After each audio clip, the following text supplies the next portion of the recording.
Entry into Jerusalem. యేసు ప్రభు దానికి ముందు చాలా సందర్భాలు, కొన్ని పర్యాయాలు ఆయన యెరూషలేములోకి వెళ్ళాడు. ఆయన యెరూషలేములో కొన్ని పర్యాయాలు వెళ్ళారు.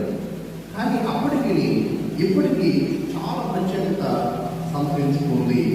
ఇప్పుడు యేసు ప్రభు వచనంలో ఆయన ఒక రాజుగాను, ఆయన ఇశ్రాయేలు అనేక సంవత్సరాలుగా ఎదురు చూస్తున్నటువంటి మెస్సయ్యగా మనకి కనబడుతున్నాడు.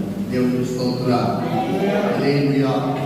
ప్రతిపాదనలో యేసు ఎలా ఉన్నాడు అంటే, యేసు క్రీస్తు ఆయన రాజుగా ఉన్నాడు, ఆయన మెస్సయ్యగా ఆయన కనబడుతున్నాడు.